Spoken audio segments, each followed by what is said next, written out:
The Napa Valley sun sliced through the vineyard's canopy, sharp as a blade, casting dappled shadows across the stone path I walked. My second-hand forest green dress clung to me, its capped sleeves doing little to fend off the late spring heat. I'd bought it for $12 at a thrift store in Boston, the only thing in my closet that still felt like me, simple, unpretentious, a quiet rebellion against the world I was stepping into. My heels, scuffed from too many city commutes, sank slightly into the gravel, each step a reminder I didn't belong here. Not really, not in their eyes. The air was thick with the scent of blooming roses and sizzling duck from the caterers' grills, mingling with the fizz of champagne flutes passed among guests who moved like they'd been born in tailored suits and designer gowns. I caught my reflection in the glass door of the vineyard's reception hall. Wind-tossed hair, no makeup, freckles stark against my pale skin.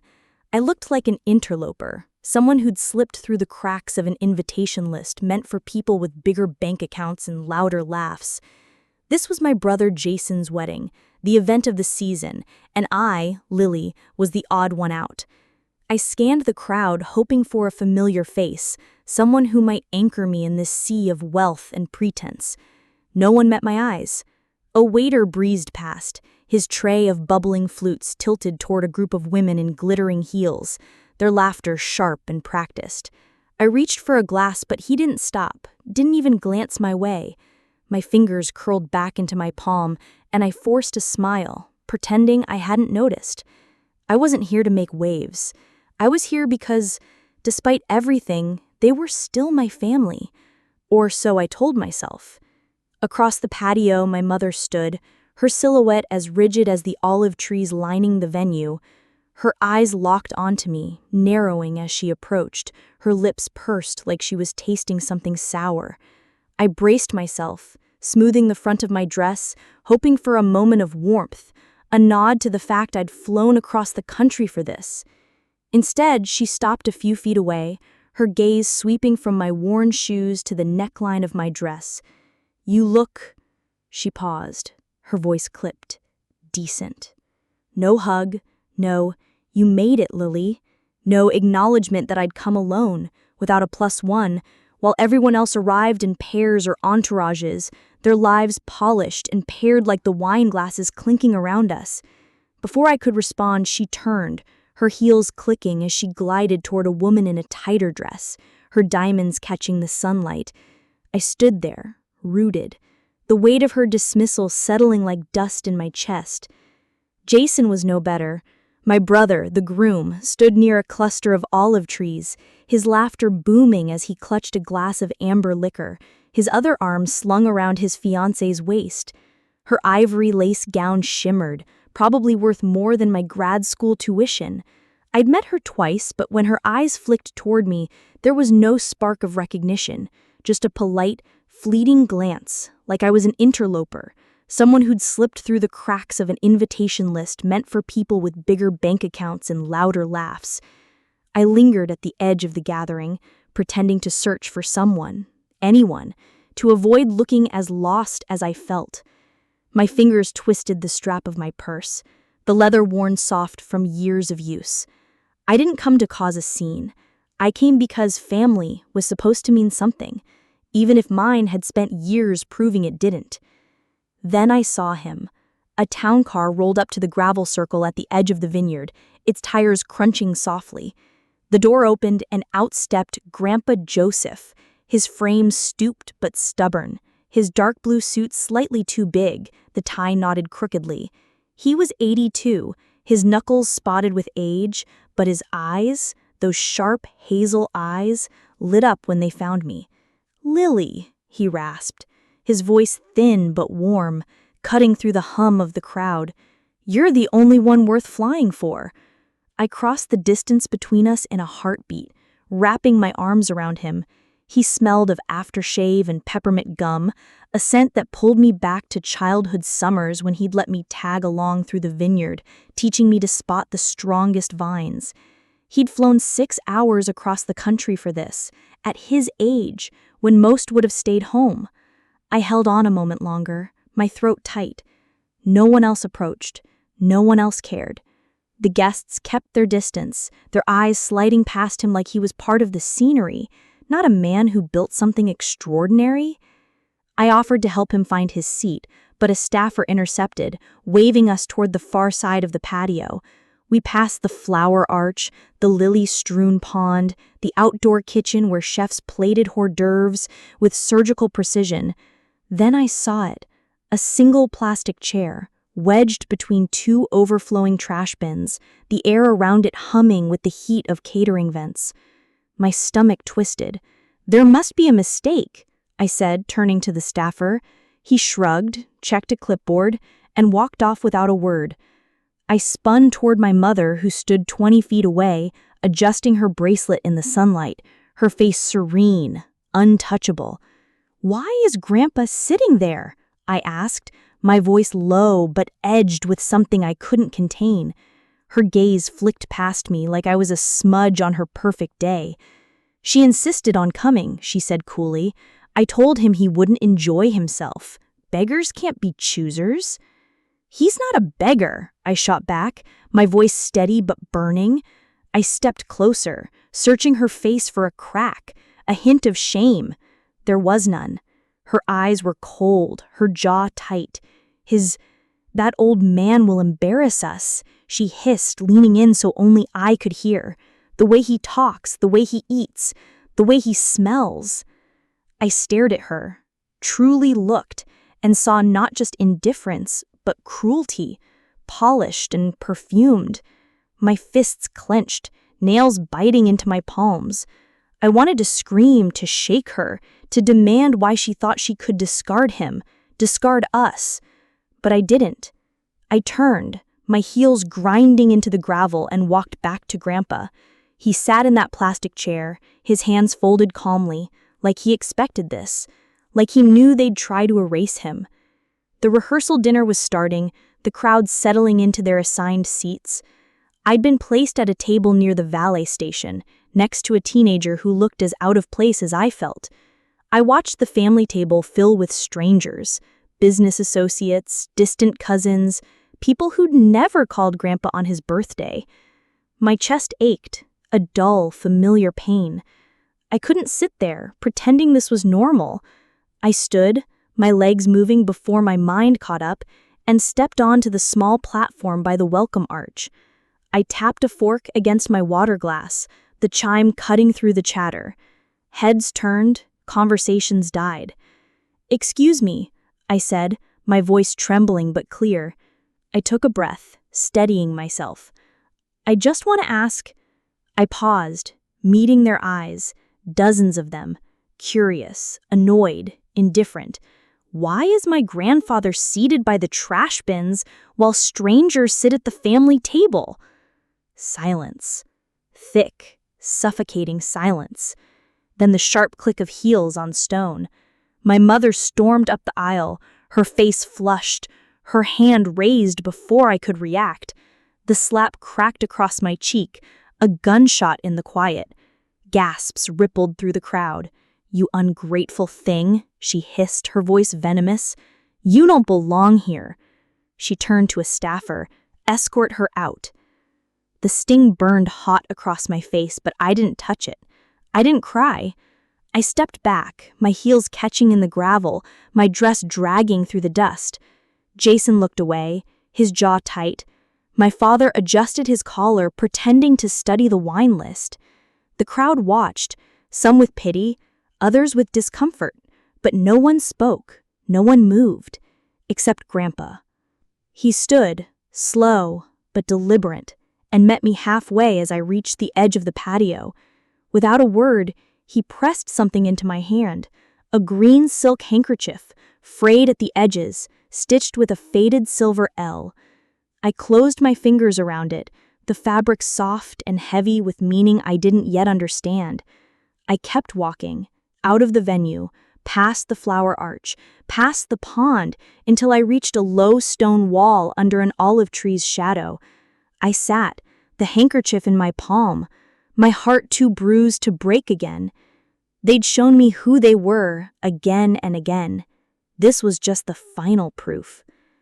Then came the sound, a low, rolling thunder, not from the sky, but from the earth. Jet wheels, heavy, deliberately moving down the gravel path behind the vineyard. I turned, squinting against the sun. A black Rolls-Royce glided into view, its paint gleaming like liquid obsidian, followed by two sleek SUVs. My breath caught. I stayed seated, gripping the handkerchief, not daring to hope. The driver's door opened, and a chauffeur stepped out, moving with quiet urgency to the rear.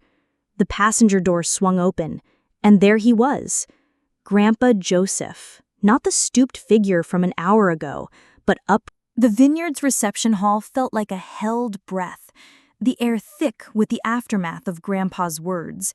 His voice still echoed in my ears. I built this empire for her, not you, and the crowd's stunned silence wrapped around me like a shroud. I stood by the stone pillar, clutching the green silk handkerchief, its faded L a quiet tether to something bigger than this moment. My mother's face was a mask of disbelief, her fingers white-knuckled around the back of a chair. My father, Richard, stared at the floor, his usual charisma replaced by a hollow stillness. Jason, my brother, hadn't lifted his eyes from his shoes, his champagne glass forgotten in his hand. The guests shifted uncomfortably, their whispers like static in the air. I didn't move. I didn't need to. Grandpa's truth had carved a line through the room, and I stood on the side that felt, for the first time, like home. Grandpa stepped off the stage, his cane tapping softly against the wooden floor. He handed the microphone to the officiant, who fumbled with it, his hands trembling as he closed the leather-bound book of vows. "Are you certain, sir?" the officiant asked, his voice brittle, as if hoping for a reprieve. Grandpa's nod was heavy, final. No vows today. This family standing on broken ground. Jason's fiancée Lair let out a choked sob, her mascara streaking as she pressed her hand to her mouth. "What's happening?" she whispered, her veil drooping like a wilted flag. Jason didn't answer, his face locked in a mix of dread and denial. The guests rustled, dresses swishing, chairs creaking, unsure whether to stay or flee. I stood motionless, my arms stiff at my sides, watching the scene unfold like a slow-burning fire consuming a house I'd once called mine. Grandpa reached into his coat and pulled out a slim, worn folder. "Some of you heard whispers," he said, his voice louder now, addressing the crowd. "I'll speak plainly." He walked to a table at the room's center and laid out photographs, documents, and printed screenshots. The crowd leaned forward, straining to see. "These are surveillance stills," he said, tapping an image, "taken 3 months ago after midnight." The photo showed my father entering a nondescript building, a legal office by the look of it. Another image, another night, same place. Next to them, a copy of an affidavit supposedly signed by Grandpa declaring him mentally unfit to manage the estate. The signature was shaky, nothing like the steady cursive I'd seen on his birthday cards. Gasps punctuated the silence. A woman in a navy dress whispered, "I saw Lily with Mr. Harrove at the farmer's market last fall. He held her hand like family." I turned to Jason, my voice barely above a whisper. "You knew?" His eyes met mine, then dropped.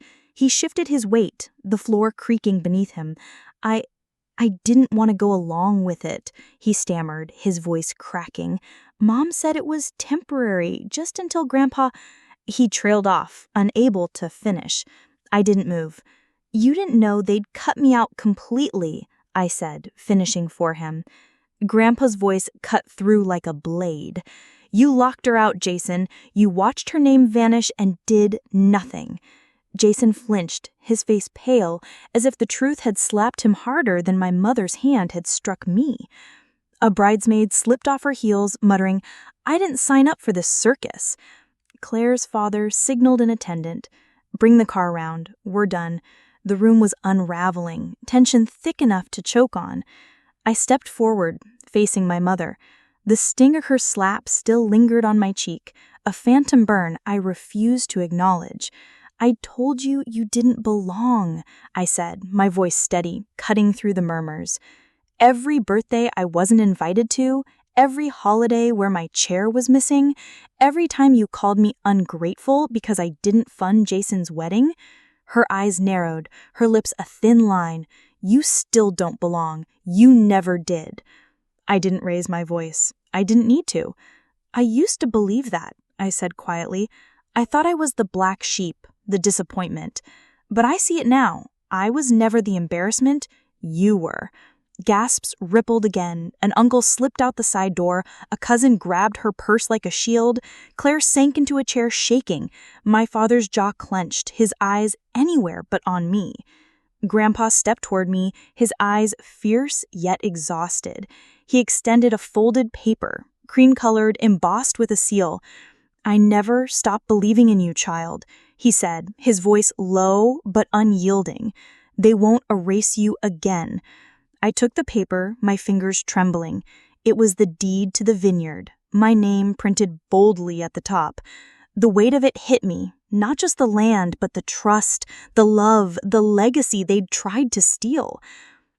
The moment shattered with a shrill vibration in the quiet of the night.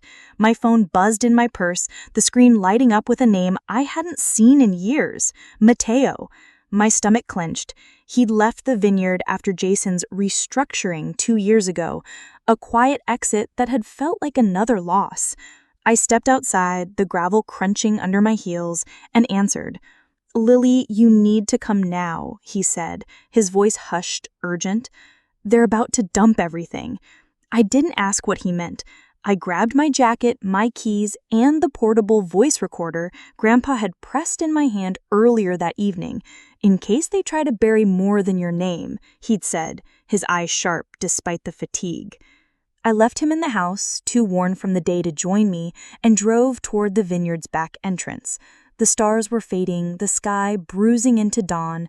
My tires ground against the gravel as I pulled up, the main lights off, but a yellow glow seeping from a side door. Mateo waited there, his gray hoodie pulled low, hands trembling. "They're moving fast," he muttered, swiping a keycard through the panel. "Stay quiet." We slipped through corridors lined with crates and barrels, the air heavy with the musty scent of oak and wine. He stopped at a bulletin board, pointing to a laminated sheet, "Emergency Cleaning Protocol, approved by M. Winstead." My mother's signature. He posted it last week. I thought it was routine, but tonight, he pushed open the door to the fermentation chamber. The air hit like a chemical slap, acrid, sharp, like ammonia laced with something worse. Foam clung to the edges of 3 massive steel tanks, one hissing softly. I pulled my sleeve over my nose. "What is that?" I asked, stepping back. "Solvent. Industrial grade. Not for sanitizing. Someone poured it in." My stomach twisted. "This batch? The Syrah?" He nodded. "The last one your grandma blended." The words landed like a punch. Grandma's final vintage, her legacy poisoned. I staggered, my hand bracing against the wall. The sting in my eyes wasn't just from the fumes. Mateo pulled a USB stick from his hoodie. Security footage. Jason came in after hours twice. He wasn't alone. I stared at the drive. "Why show me?" I asked. He hesitated.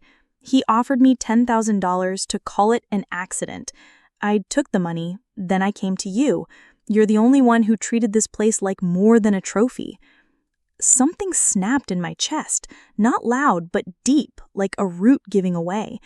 I pulled out my phone, snapping pictures of the foam, the tank labels, the protocol sheet. Mateo handed me a sealed bottle from an untouched batch for testing. I nodded, slipping the USB into my purse. Then a creak echoed above us. The scaffold over the tanks swayed, bolts groaning. I froze, my heart hammering. "Move!" Mateo shouted, shoving me aside as a metal beam crashed down, missing me by inches. Dust clouded the air, my pulse racing. "That wasn't an accident," I whispered, my voice shaking. We slipped out, but the night wasn't done with me. As I drove toward the county line to meet a toxicologist I'd worked with in college, headlights glared in my rearview mirror. A dark sedan trailed too close, weaving when I sped up. My hands tightened on the wheel, my breath shallow. I took a sharp turn onto a side road, the car following. At a deserted turnout, I slammed the brakes, my car fishtailing. The sedan slowed, then peeled away into the dark. My hands shook as I checked the brakes. Too soft, too loose. Someone had tampered with them. I reached the toxicologist's lab in Santa Rosa, my nerves frayed but my resolve intact. She promised a rush analysis of the solvent sample. As I left, my phone buzzed again. An anonymous text, "Stay quiet or you'll regret it." I gripped the steering wheel, the vineyard silhouette looming in the distance. They weren't just erasing Grandma's legacy, they were coming for me. Back at the vineyard, I slipped into the storage room to gather more evidence. The door slammed shut behind me, the lock clicking. The air grew thick, a faint chemical leak hissing from a corner. Panic clawed at me, but I forced myself to think. Using a crate, I pried a vent loose and crawled through, emerging in the corridor, coughing but alive. My mother's signature on that protocol sheet burned in my mind. This wasn't just sabotage, it was war. By dawn, I stood in the vineyard's boardroom, the oak doors heavy behind me. Jason was mid-sentence, spinning the sabotage as an unfortunate error. I didn't wait. I placed the poisoned wine bottle and USB drive on the table. The room fell silent.